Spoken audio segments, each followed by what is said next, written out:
Let me know if things are sounding okay.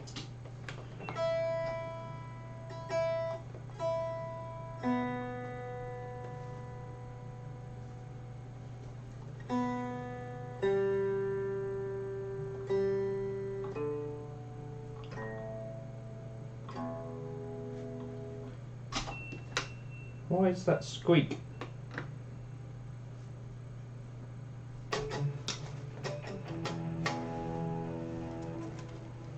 Cool, Andrew, I'll try and make it something that's pleasant to listen to then for the minute until we get some questions. So...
Hey there, how you doing? Welcome to the UK.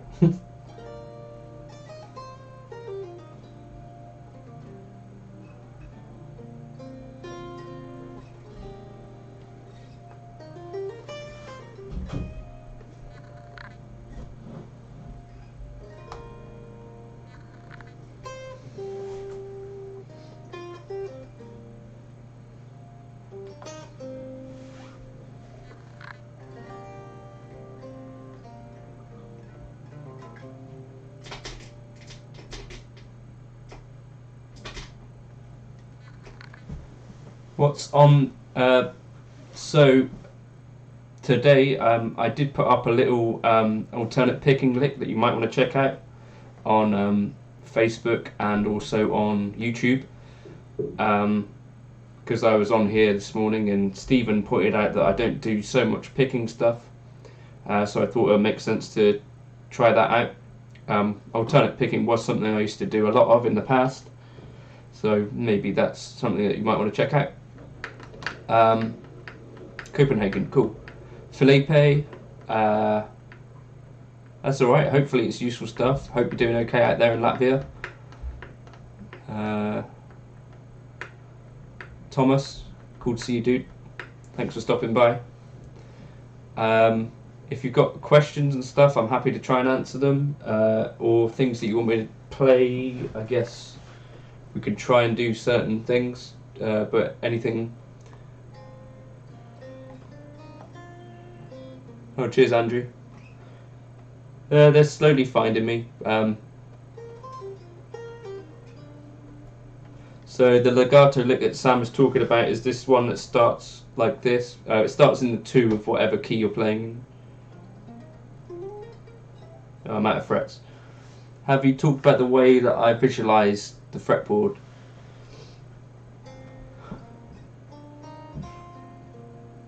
This is kind of like a new kind of fashionable thing to talk about, I think. So I've seen like Tom Quayle and people talk about it, and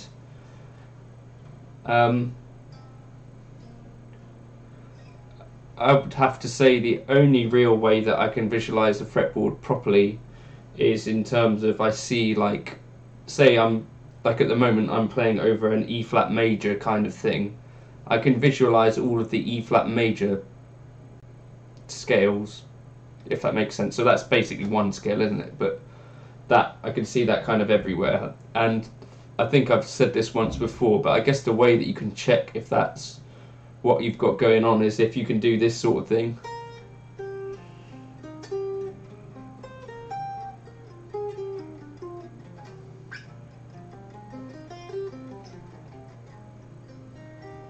So that was just me literally just playing random notes that I know would work because they're in E flat major. So I think I'm not thinking notes, but I'm thinking of what's available in E flat major. I guess that's the best way that I can say that I visualize things. It's not so obvious if you take something like the melodic minor scale, which I've spent relatively far less time with. So for that, I kind of visualize smaller little chunks that I'm familiar with. Does that answer the question, sort of?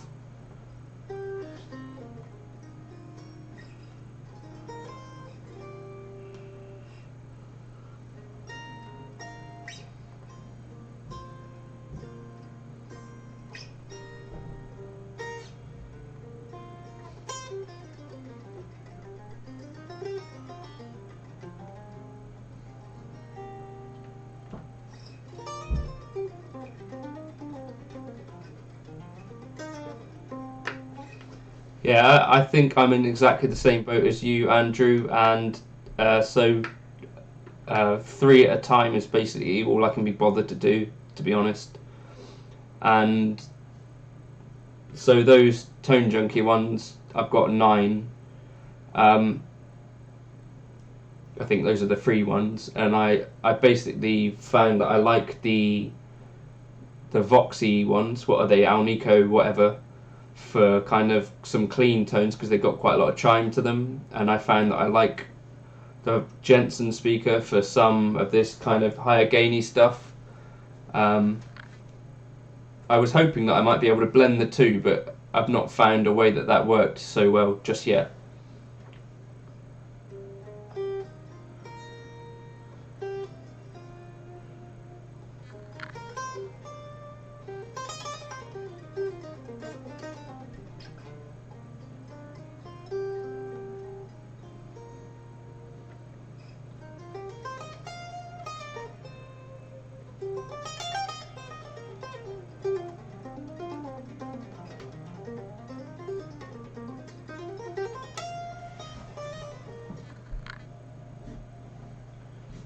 I feel like this guitar's got higher output.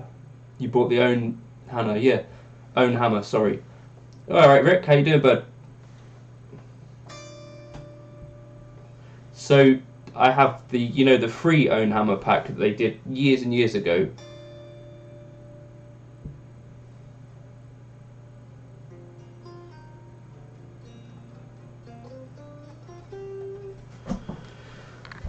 Yeah, so that's how I think I visualise the fretboard. I don't know what your actual name is, Rigosta, but I think there might be people like Alan Holdsworth that might be able to visualise in multiple different kind of scales, but the main scale that I've worked maybe 95% of the time on is the major scale, so that's the one that is most like I can sort of see it in a way. I don't know if it's exactly like sort of LEDs light up or that sort of thing, but it's kind of that sort of feeling, like it's just quite familiar. So it's not that difficult for my fingers to find their way to what I should play. And that's the case for kind of all major keys, which is kind of good, but then I don't have it with every type of scale, if you know what I mean.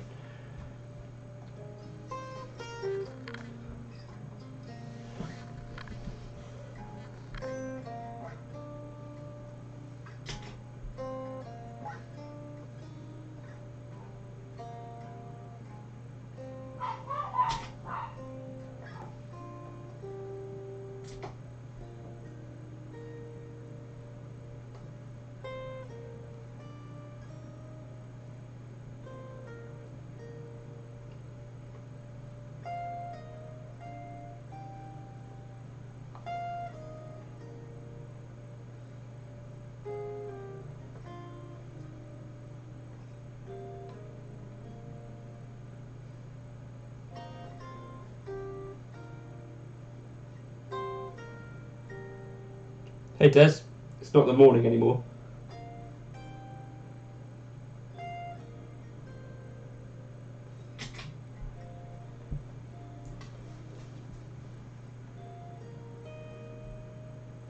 It's not quite muscle memory because I can see it.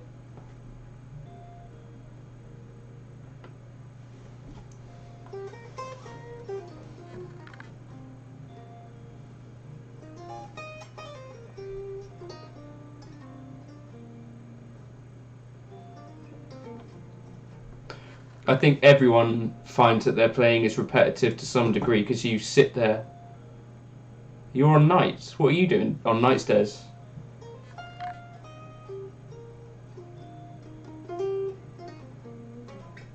Hey Lee, how you doing? There's a new lick for you to learn, Lee.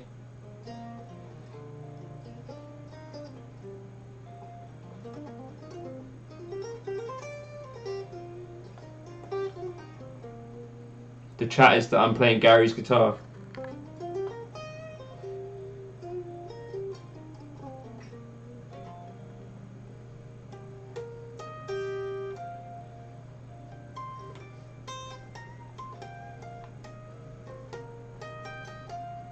Yeah, we did talk some UFC earlier with Dave.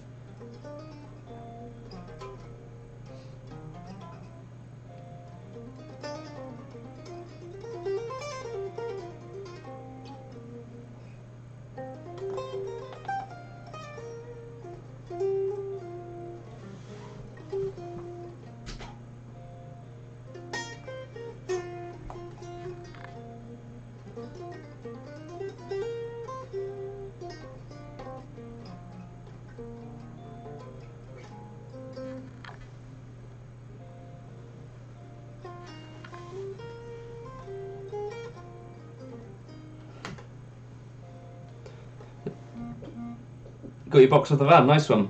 How's Gary doing? Does he look tired?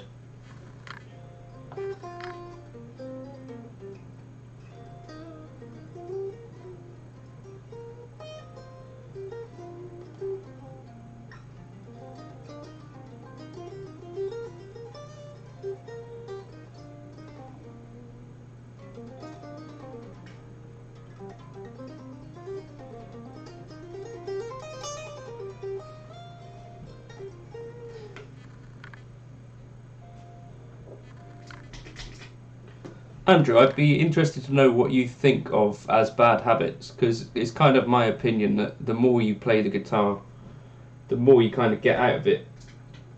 So I'd be interested to know what you think of as bad habits. Does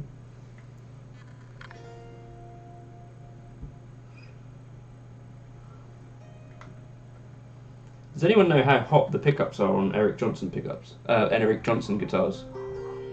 I might have to lower these.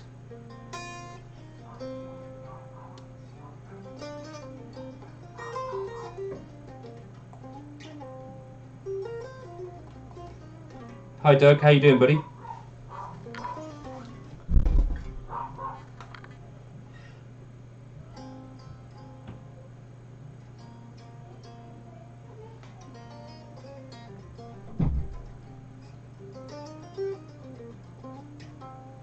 What do we think of as bad habits though, guys?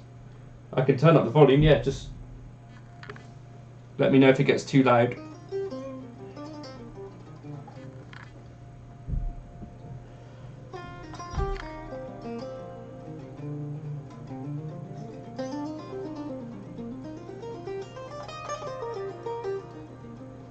The reason that I wanted most of my channel to be kind of music playing, so hopefully most of my demos and stuff you can get some musical enjoyment out of. That's the goal. Yeah, this is an Eric Johnson. I think you asked about it the other day. Hey Nathaniel, I really like the Strymon Iridium. I don't have one at the moment, and it doesn't look like I'll be getting one for a while now because they're not shipping to England at the moment.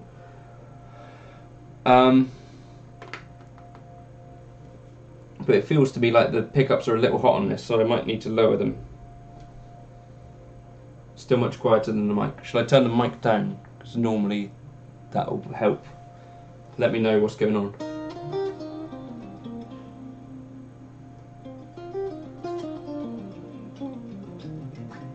Yeah, okay, so that is a bit hotter. Not playing with the metronome, playing only the scales that I'm familiar with over and over. I played bass and really.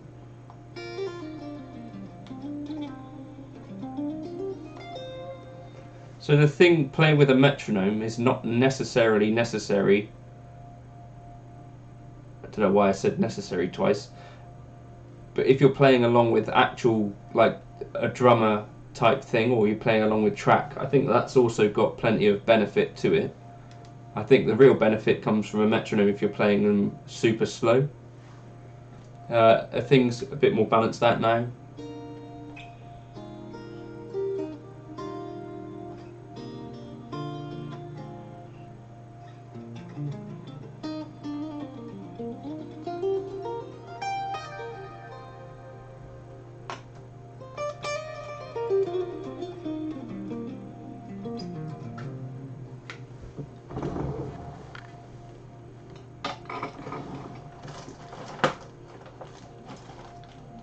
What is the S drum? Not heard of that. Should I have?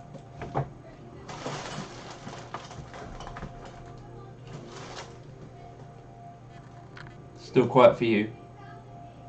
I don't know Cliffs of Dover, no.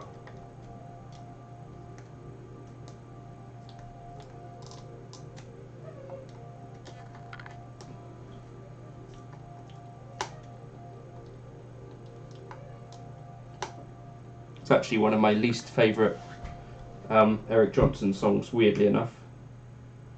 Smidge more guitar. I'm just going to lower these pickups and then maybe I can play in my normal way. I tend to play too much within myself or play when I fall back on stuff. But isn't that the thing that you want to be doing when you're playing with someone else? Like, I don't try and stretch too far outside the box if I'm playing live.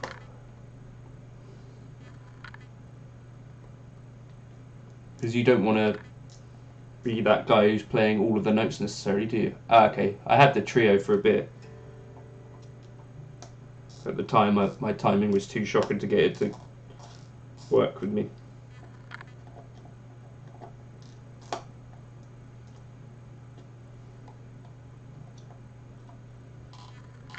Hey Chase, how you doing? I do think that's probably a feeling that a lot of people have.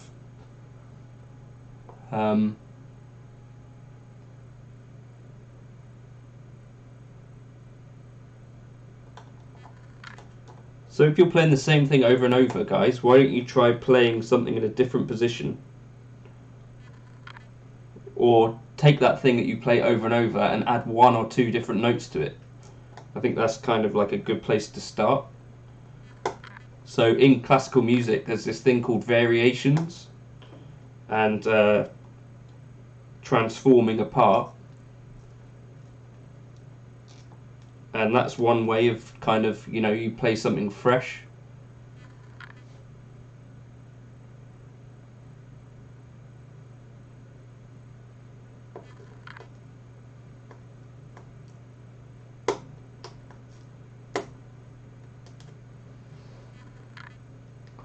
So you learn new ways of getting something more out of one lick, for example. So for instance, you could have your normal kind of blues lick.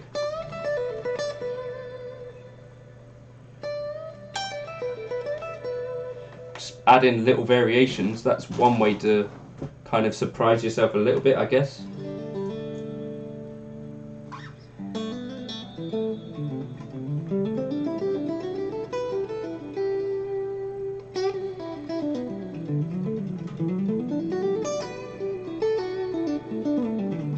I thought you were saying Eric Johnson then. You're talking Nick Johnson. Those Schecters do look quite cool. And the same thing. Cheers, Sam. I'll catch you soon.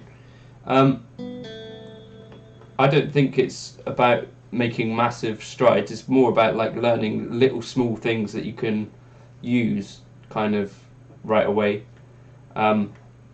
which is the thing that I talk about quite a lot, which is the point of doing these kind of little licks videos, or little, 7 chords that you might not have thought of. It's not looking at 50 licks at a time.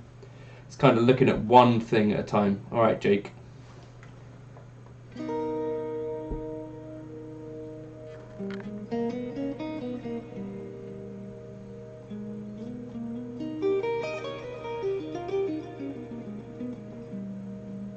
I'm going to play just the altered scale for 5 minutes.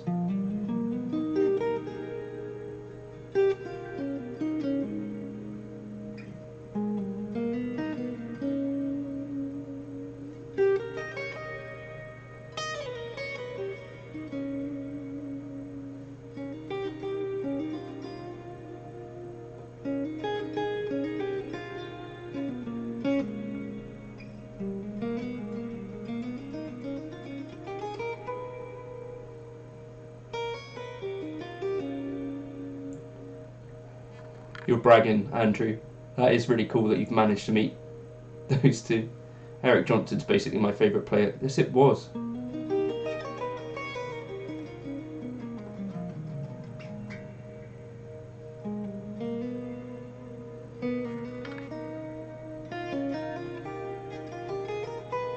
Bring back Sarah, Jake, you're ruining my vibe.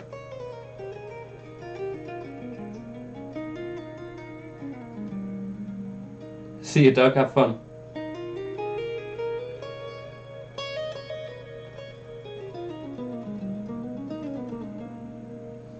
Diminished flavours on the 3rd of the 5th chord you're on.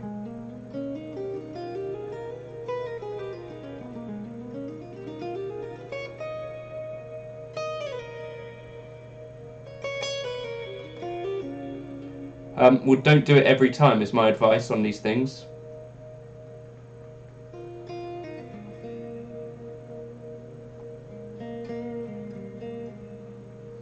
So any idea that you're trying, Andy was supposed to be playing in Birmingham near my birthday, but I don't think that's going to be happening now. Cheers, Doug. See ya. Stay safe. Give the dog a stroke for me. Not that sort of stroke, but like a pet.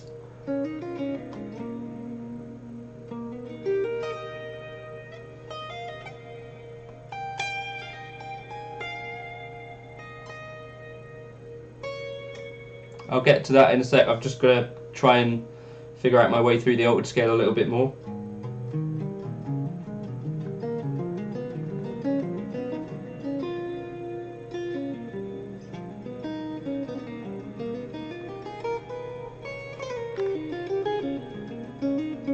Yeah, it was supposed to be with them, yeah.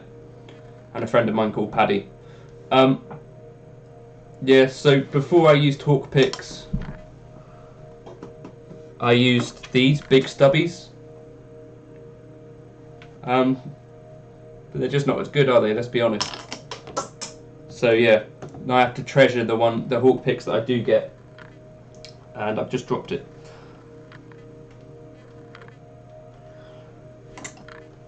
That's the cool thing about the altered scale, it works over all of itself. Hey Tim.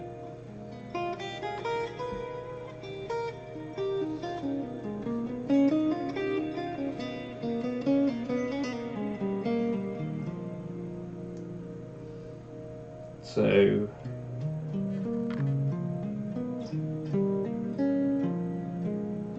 oh, there we go.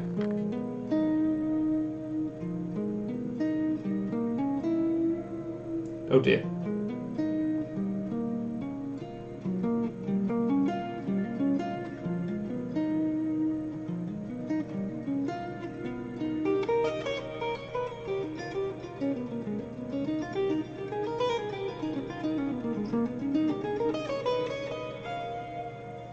This is literally something I should do more though, because then it would I would have more command of it basically.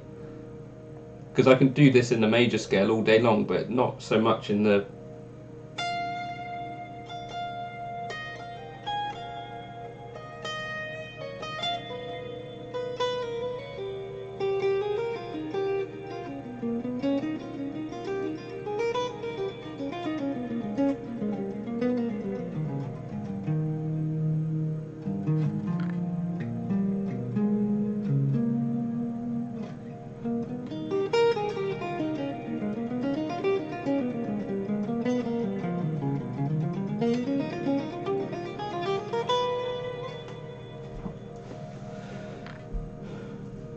So that's enough altered scale stuff. So whilst we're here, I wanted to draw your guys' attention to a GoFundMe. No, I'm just kidding. What was I going to say? But yeah, I've got that little alternate picking lick that I want you guys to check out at some point if you can, and if you're into learning little licks. Hopefully, it's something that should be within the realms of possibility for most people. How did it go? I don't remember how it goes anymore.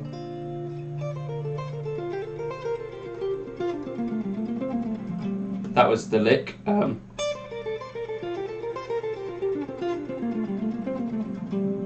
So Stephen Joseph was talking to me earlier on about some of my picking because I was playing too many notes. So I decided it was maybe time to put out. I know a lot of people sort of ask me questions about legato, but there was also a time when I used to practice alternate picking a lot, and I think it's worth delving into a bit. So I'll link you guys to it on the channel if you want to check that out. And I'm doing the thing again. If anyone wants to film it and stick it on Instagram, tag me in it, I'll post that to my story as a way of hopefully getting it out there a little bit. And also let me know if these things are useful. Because I feel like these little licks hopefully are like a little bite-sized chunk that we can work on, and hopefully you can sort of learn them in a couple of minutes and kind of get that good feeling of being able to achieve something. Do you know what I mean? Like instead of these crazy like long goals that we have, maybe just to learn one like small lick in a couple of minutes and then start working on building up some speed can kind of feel like we've achieved a little bit in a small session. Now, so if you guys want to check that out, that would be cool. Right. Now, Chase, are you still here? And do you want me to talk about this? And in what context do you want me to talk about it?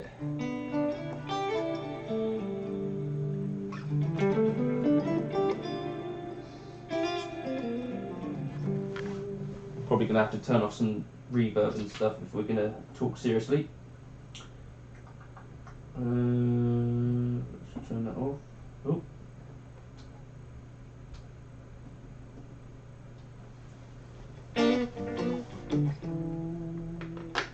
Yeah, we're doing some alternate picking now, Jürgen. Here's a delay that I haven't hit.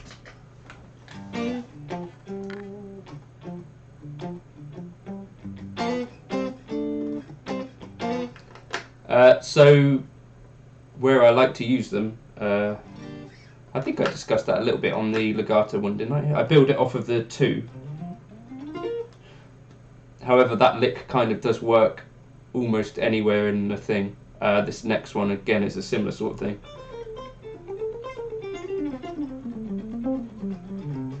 And I'm probably going to chuck up a backing track onto the Patreon if you guys want it, which should be a bit useful.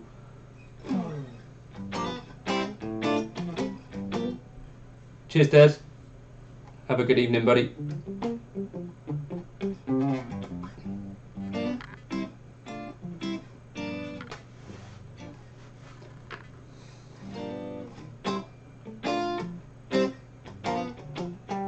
Doesn't seem like Chase is necessarily here at the moment, so any other questions are good.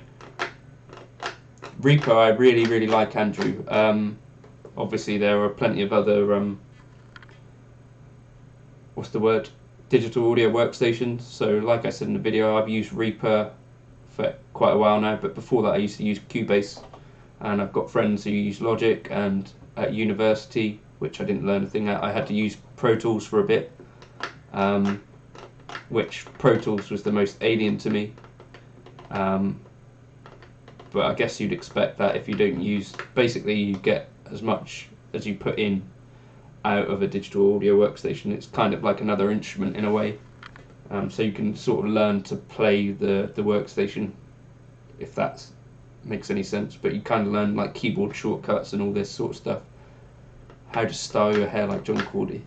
That's not funny.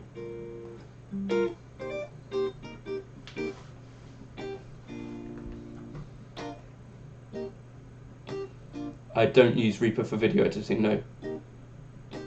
There's Logic, you have to pay for it, right?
What is the current price of Reaper?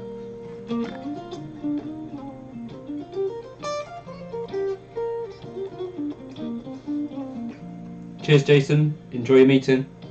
Behave yourself.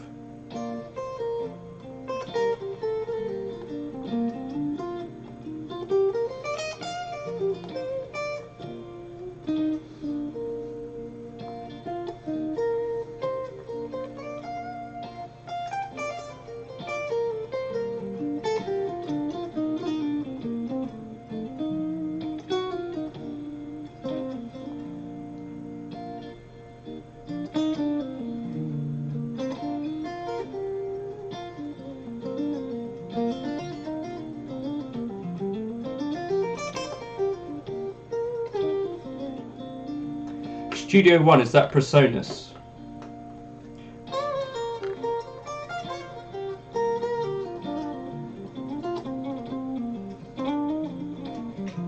Yeah, it's very reasonable. I feel like Logic's priced what, like 300, and I find, to be honest, Reaper, although it doesn't have all the instruments that Logic has, so maybe that is something to compare.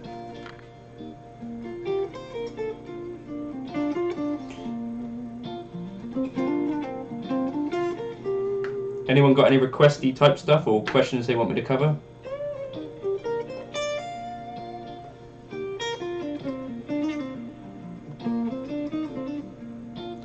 I think I said in that video that Traction is putting out a free thing as well, but I've not checked them out. I've got no experience of Traction.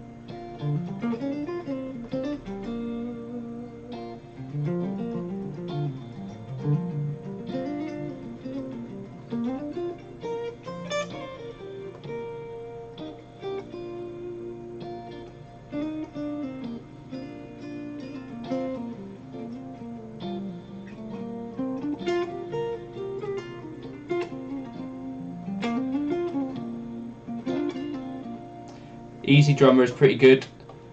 However,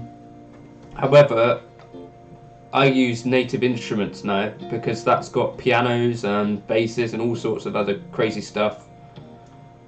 I can't remember how much EZdrummer is, but I think Native Instruments, you can get them second-hand and stuff, hopefully. And so I think I've got Complete 9 or something like that, but I find Native Instruments stuff really useful. Do I ever read about formal or jazz harmony? Yeah. What, like classical harmony? I guess technically I I come from a classical background in a way. Any thoughts on bias effects? I've never used it. To me, the Spark amp, the demos that I saw of it didn't inspire me, but that could have just been because I was watching the wrong demos. Maybe, I don't know.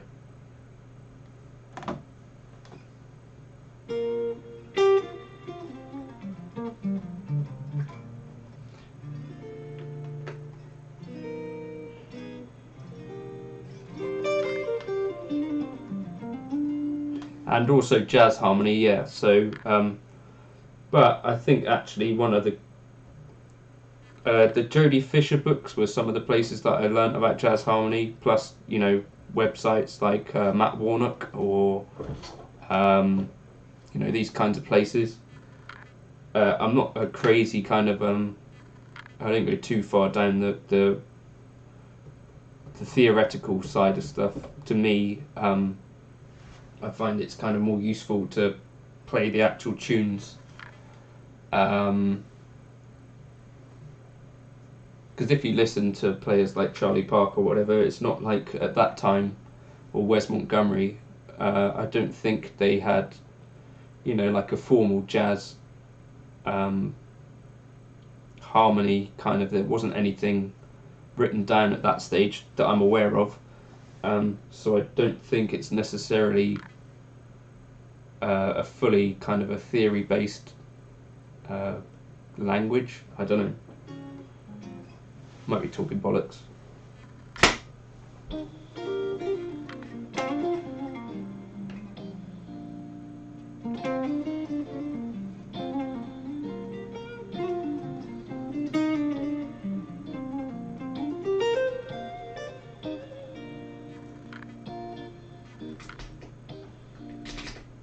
So yeah, the other thing was I didn't think that I heard anything out of a Spark that I was more impressed with than what I heard out of a Yamaha THR. But also I recognised at the same time the Yamaha THR2, they had exactly that same kind of problem in terms of getting stock out that Spark are now, to be honest, from what I can gather anyway.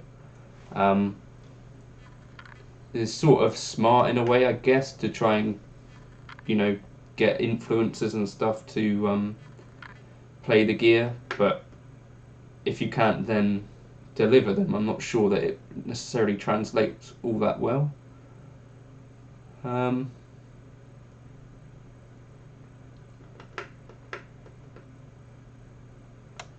Plus, I also think they gave out some Sparks to people that aren't necessarily.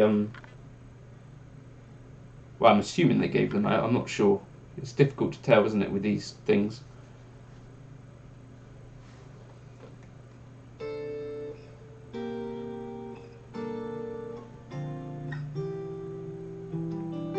Is that the metal one? That must be the metal one. I had a THR on loan from Yamaha, but they've taken that back at this stage. So I bought that little Spider in replacement for it downstairs. But since we don't have to leave the house, I've got really no reason to go downstairs at the moment too much. I don't have to dog sit, so I get to use all of my good stuff instead.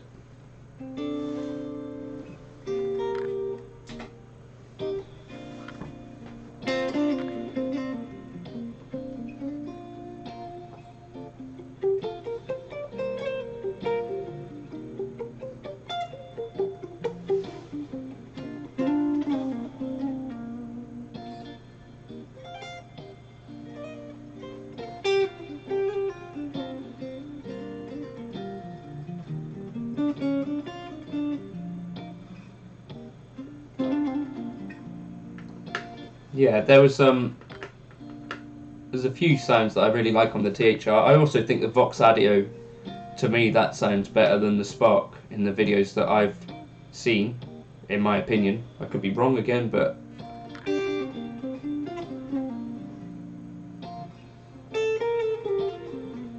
I found the Vox Audio a little bit warmer than the THR, if that's a word that actually makes any sense in relation to guitar. But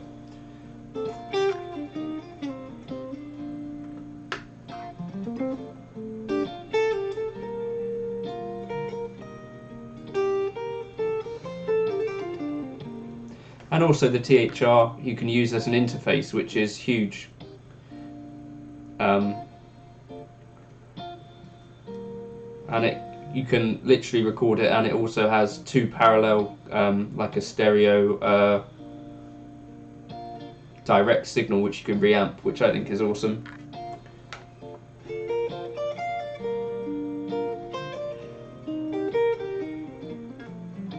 I have not tried the Waza headphones. I'm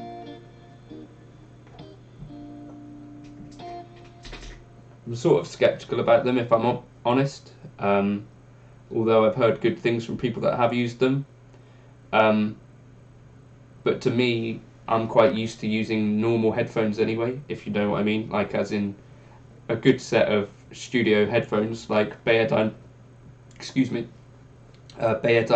DT100s are what I've got on right now, or I've got some Audio Technica headphones, or the Sennheiser Massdrop ones, which are open back. I've got very used to the idea of playing in headphones anyway over the years, so I never have an issue for that.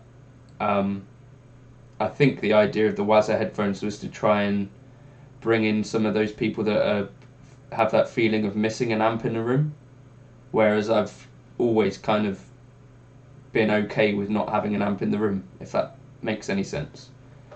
So I'm not sure if they're for me. Yeah, likewise, Andrew. They were talking about sending me one to do some demos and stuff, but I think they're in such short supply that who knows if I'll ever get one. I can't really afford to buy anything at the moment.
Any other questions from people?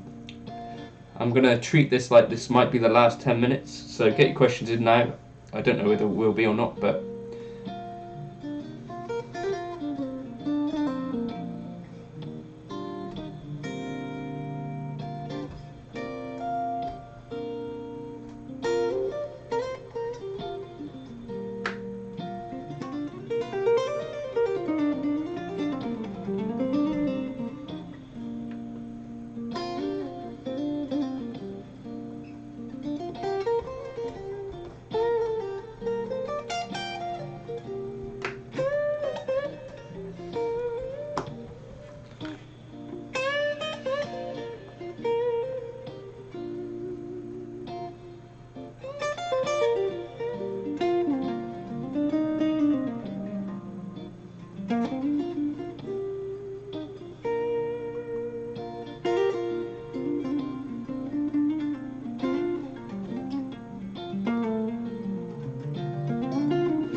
just explain the concept to people and see whether they want me to bother posting it or not.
It's just you and me, Jake.